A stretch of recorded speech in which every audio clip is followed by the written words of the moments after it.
no se vaya al infierno, no esté separado de Dios por la eternidad, sino para que tenga vida eterna. Así dice ese pasaje, mis hermanos, Juan 3:16.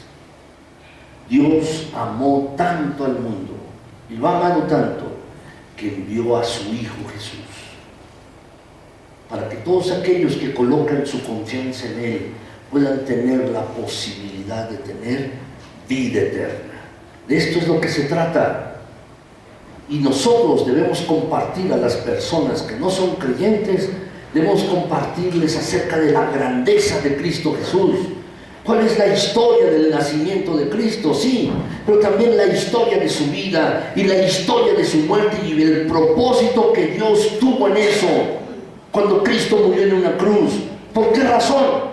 Para que tú y yo fuéramos perdonados de nuestros pecados, para que fuéramos perdonados de esto. Necesitan ser despertados a esta realidad los que no tienen a Cristo Jesús. Este pasaje de Juan 3:16 nos dice que Dios nos ama y que Jesús dio su vida por nosotros.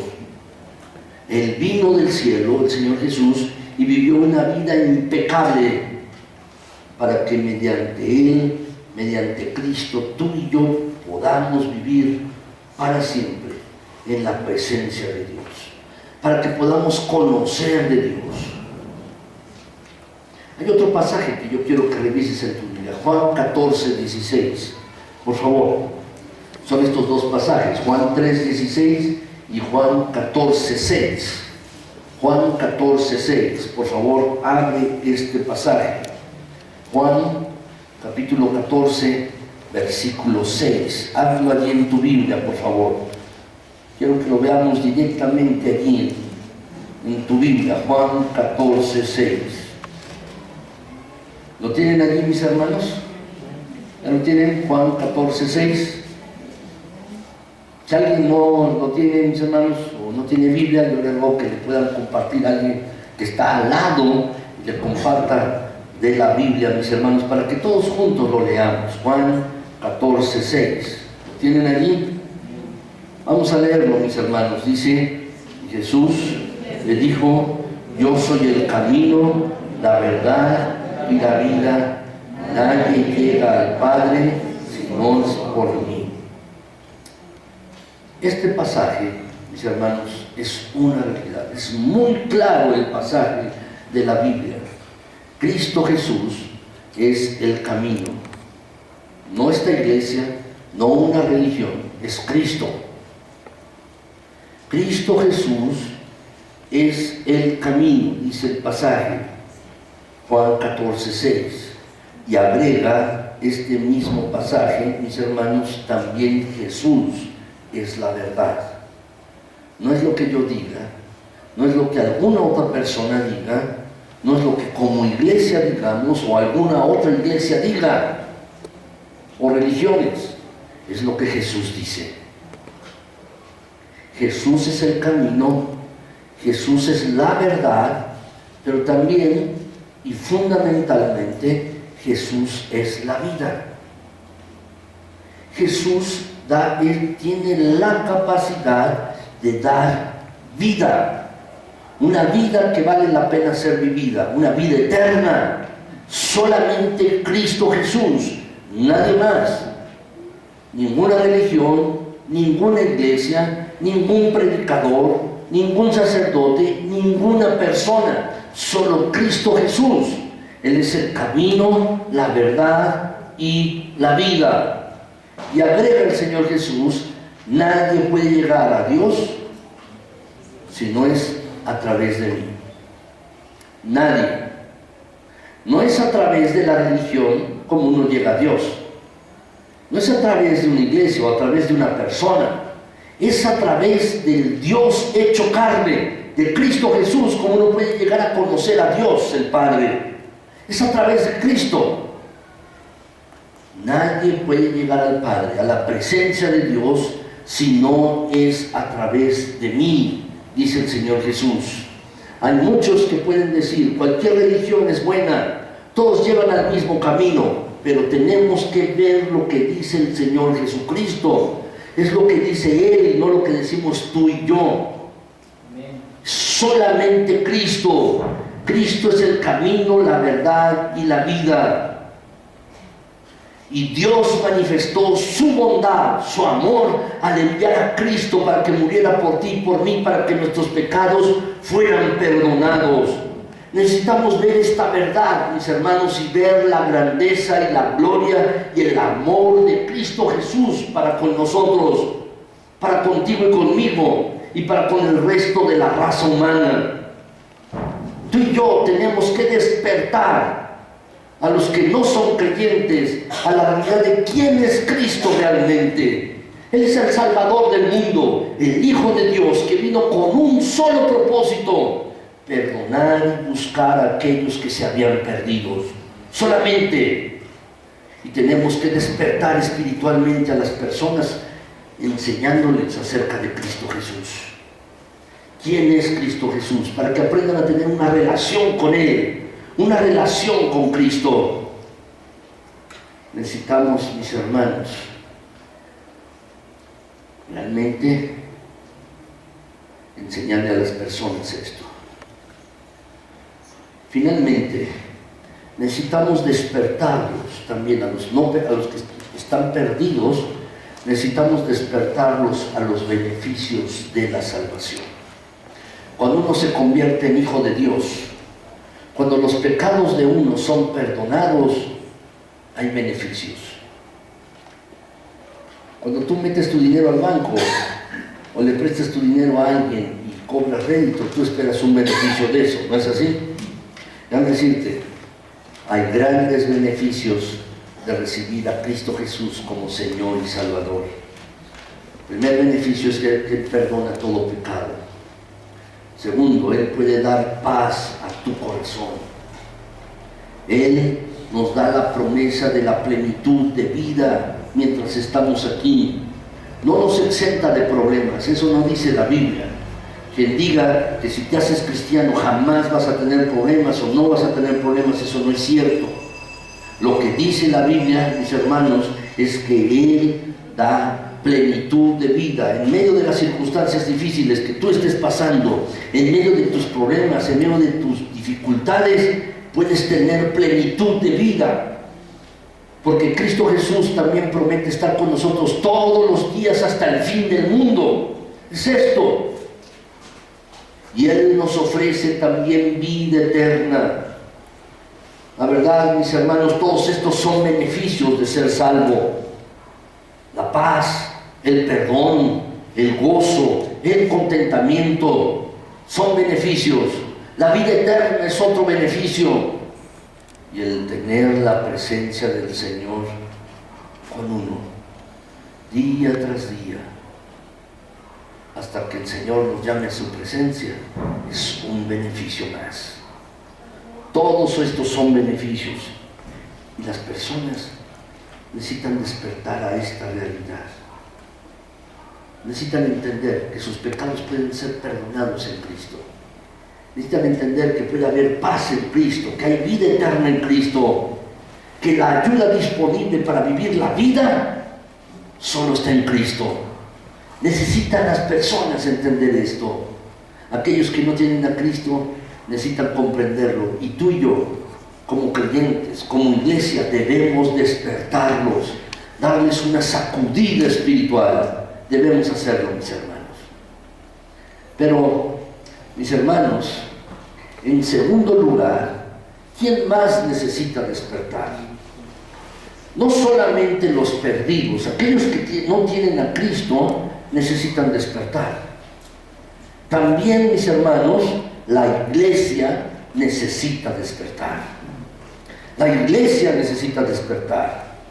¿Cómo vamos a despertar, mis hermanos, a aquellos que están dormidos espiritualmente, si la iglesia está dormida también espiritualmente? Mis hermanos, hay que despertar.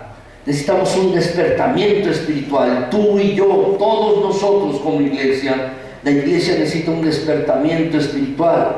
Necesitamos hacer esto, mis hermanos. A veces caemos en un sueño profundo y necesitamos despertarnos y recordar los tiempos que vivimos. Necesitamos despertar, un despertamiento espiritual. Necesitamos esto. En otras palabras, algunos le llaman un avivamiento, pero cada creyente necesita estar despierto a la realidad, a esta verdad. Tú necesitas tener vida y vida espiritual, estar sano en lo espiritual. No con pereza, no con negligencia espiritual, no con flojera espiritual. Necesitas despertar espiritualmente. Todos necesitamos esto. Así pues, necesitamos, mis hermanos, despertar a la realidad de trabajar para el Señor de gloria. Necesitamos despertar a esta realidad. Despertar, mis hermanos, para trabajar, de ir a trabajar para el Señor de gloria. Yo recuerdo, mis hermanos, cuando era pequeño, a mi papá le gustaba tomarnos videos. Eran videos, mis hermanos, de otro tipo. No son los videos que uno toma ahora con una cámara fotográfica fácilmente o con un teléfono. Fácilmente uno puede tomar un video. En esa época, mis hermanos, estoy hablando de los 60s, se necesitaba una cámara especial con un rodillo, un Super 8, mis hermanos, una cinta. Se necesitaba una cinta. Y luego, mis hermanos, uno esta cinta la tenía que mandar revelar, y entonces uno, para poderla ver, la tenía que ver en un proyector. Bueno, era mucho más problemático, pero a mi papá le gustaba tomar los videos. Y recuerdo muy bien un video, mis hermanos, por ahí debemos tenerlo, este video, donde mi hermano mayor, mis hermanos, está despertándose para ir a la escuela, y está dormido. Mi mamá está poniéndole la camisa, está poniéndole los pantalones, y como niño, dormido, con la cabeza inclinada, poniéndole la cabeza, la camisa, los calcetines y los zapatos, y dormido, y tomándose la leche, mis hermanos, todavía dormido. Y lo mandaban a la escuela, que estaba en la esquina de la casa, mis hermanos, e iba arrastrando la mochila, iba dormido. Ya se le quitó esto, ¿verdad? Gracias a Dios. Pero déjame decirte que este es un retrato acerca, mis hermanos, de lo que el Señor nos ha encomendado a ti y a mí, y a veces lo hacemos dormidos. Estamos dormidos, mis hermanos. Fíjate bien lo que dice este pasaje, y es un pasaje duro. Es un pasaje duro y que habla con dureza, mis hermanos, acerca de las cosas que a veces hacemos para la obra de Dios. Jeremías 48:10. ¿Lo podemos leer, mis hermanos?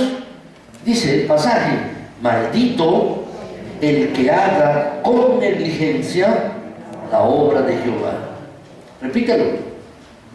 Maldito el que haga con negligencia la obra de Jehová. Es un pasaje duro. Maldito el que haga la obra de Dios con negligencia, con descuido, con pereza, no poniendo atención. Significa que lo hace locamente, con descuido. ¿Por qué? Porque está dormido espiritualmente. Hay pereza, hay negligencia espiritual. Por eso lo hace así, al descuido, al ahí se va. No entendiendo que tenemos un Dios que es el Dios supremo, el hacedor, el creador de todo el universo, que merece lo mejor de ti y de mí. Él merece lo mejor, no las obras del tiempo, no las obras del talento y las habilidades. Él merece lo mejor. Y este pasaje, mis hermanos, debe hacernos recapacitar. Dice, mis hermanos, la Escritura, que Jesús le dijo a sus discípulos, al ver que había tantas cosas que hacer, al tener tantas cosas que hacer, el Señor Jesús les dice a sus discípulos en Mateo 9, 36 y 37, le dice: y cuando vio a las multitudes, tuvo compasión de ellas, que estaban acosadas y desamparadas, como ovejas que no tienen pastor. Y el Señor dijo, la mies es mucha y los obreros son pocos. Debemos tener en mente esto. Rogad pues al Señor de la mies que envíe obreros a su mies, a su campo. Rueguen pues al Señor que envíe obreros a su campo, que los envíe. La palabra enviar en este pasaje, mis hermanos, que estamos viendo, es la misma que se usa para echar fuera los demonios de los poseídos allí en el mismo pasaje. Lo que quiere decir es que Jesús pide que los obreros sean lanzados, echados al campo de trabajo. Esa es la idea, enviarlos, es decir, lanzados, catapultados al campo de trabajo. Tú tienes habilidades, tienes talentos, y si de verdad amas al Señor, déjame decirte que te pondrás en primera línea para decir, Señor, aquí estoy. ¿De qué manera quieres usarme? ¿Cómo puedes usarme? Señor, aquí estoy. Y esa será tu oración continua. Y ahora, Señor, ¿cómo quieres que haga las cosas? Y ahora, Señor, ¿cómo quieres usarme? Hay un principio, mis hermanos, se llama el principio de Pareto. Esto lo utilizan mucho los administradores, el principio de Pareto. Es el principio de 80-20. ¿Qué quiere decir, mis hermanos, en la administración? Dice que el 80% de las cosas las hace el 20% de las personas. El 80% de las cosas en una empresa las hace el 20% de las personas. En una empresa, en un negocio,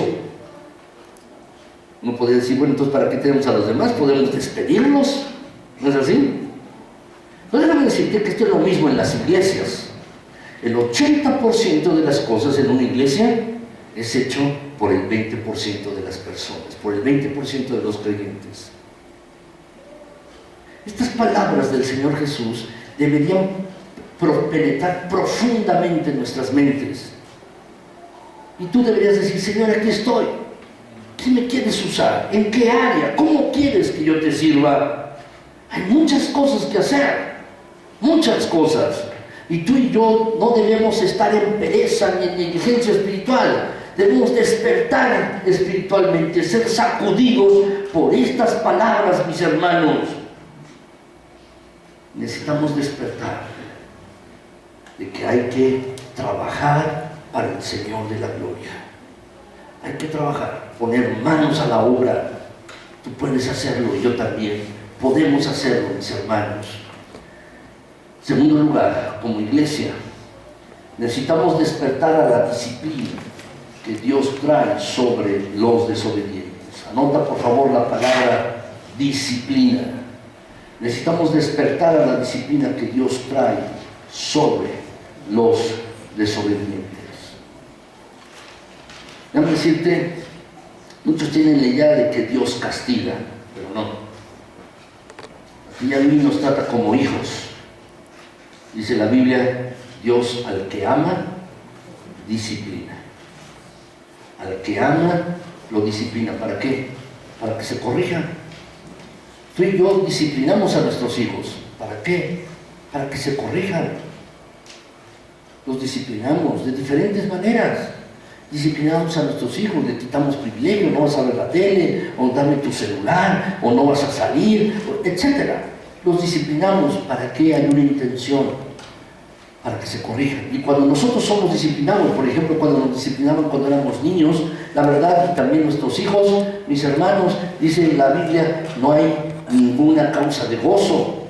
Cuando uno es disciplinado, mis hermanos, uno está enojado, pero al final eso produce buenos frutos.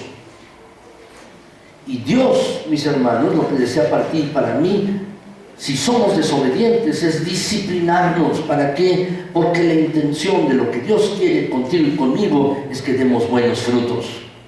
Pueden ser diferentes maneras de disciplina, distintas maneras como Dios nos disciplina. Puede ser con enfermedad o algunas otras cosas, pero Dios, mis hermanos, lo que quiere es que nosotros corrijamos el rumbo. vayamos, tomemos un rumbo distinto del cual he estado tomando nuestras vidas hasta ahora y podamos ir en otro sentido. Eso es.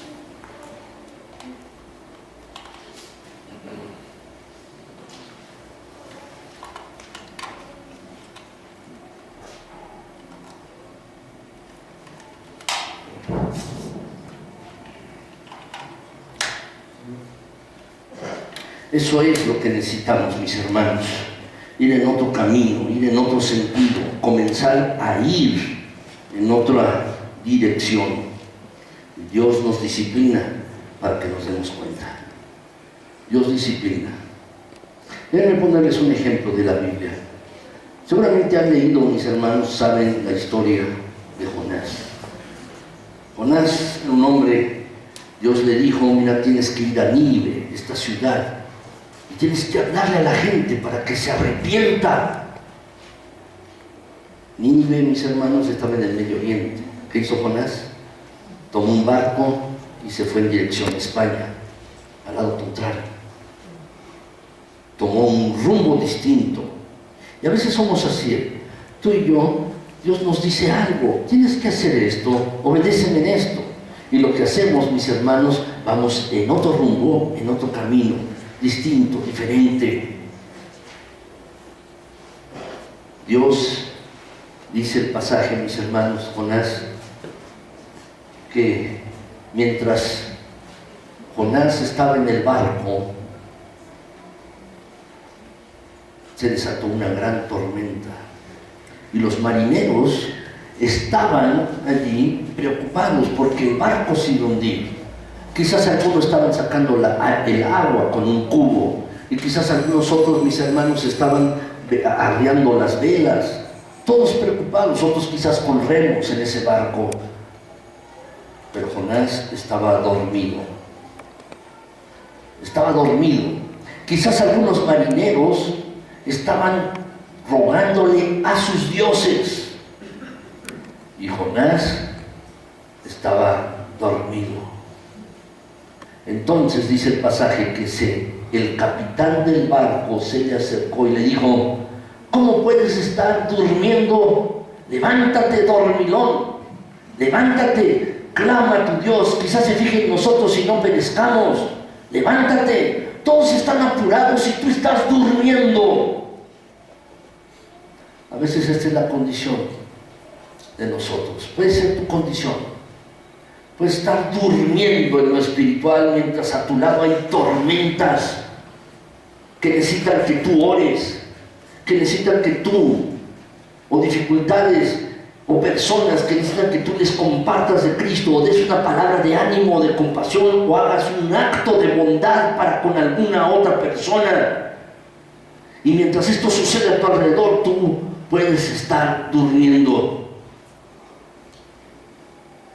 Jonás sabía bien lo que estaba sucediendo. Esa tormenta era por causa de él, por eso estaba dormido. Y entonces le dijo a la gente: bueno, miren, la tormenta se va a calmar si ustedes me echan al mar. Y no quisieron hacerlo, no querían hacerlo. ¿Cómo vamos a hacer esto? Pero finalmente le dijeron: no queda otro remedio y te vamos a echar al mar, el Señor nos perdone por esto. Y lo echaron al mar. Y dice la Escritura que después de que lo echaron al mar, la tormenta se calmó. Y el Señor, por su parte, agrega en el versículo 17, estábamos leyendo el versículo 6 y luego el 17, el Señor por su parte dispuso un enorme pez para que se tragara a Jonás, quien pasó 3 días y 3 noches en su vientre.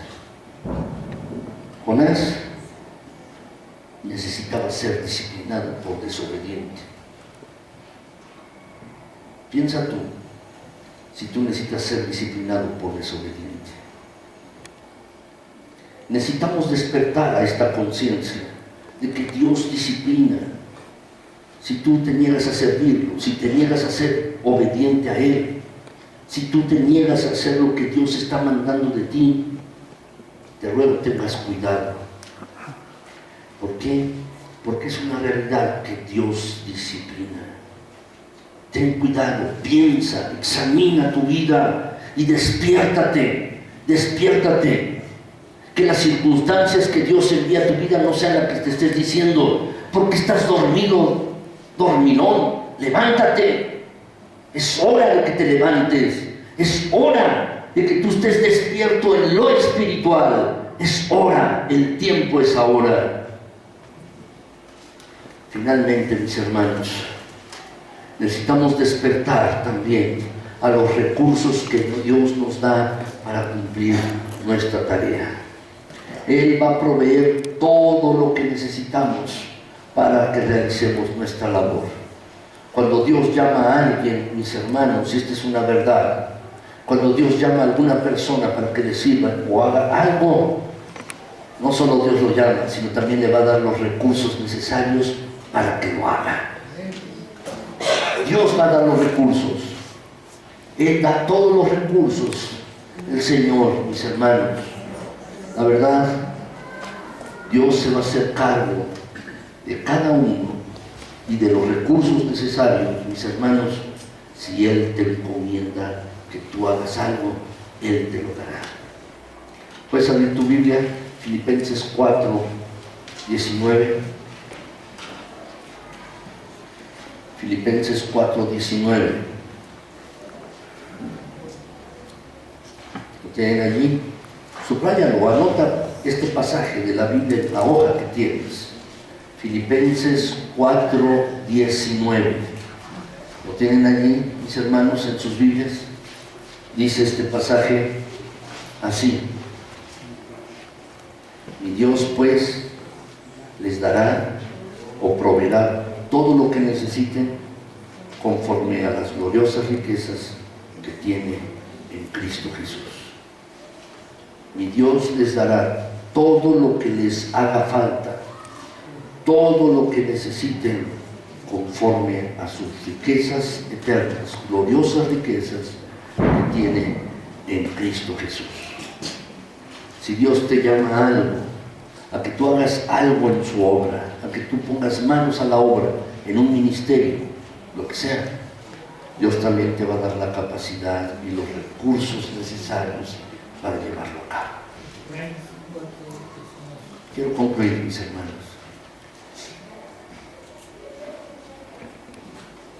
Algunas veces las personas usan relojes despertadores para no quedarse dormidos. Algunos otros, mis hermanos, a lo mejor tú eres alguno de ellos, cuando tienen que levantarse a alguna hora, a las 5 o 6 de la mañana, lo hacen sin necesidad de despertador. Quizás tú eres alguna de esas personas. Pero déjame decirte, en lo espiritual tú necesitas estar despierto.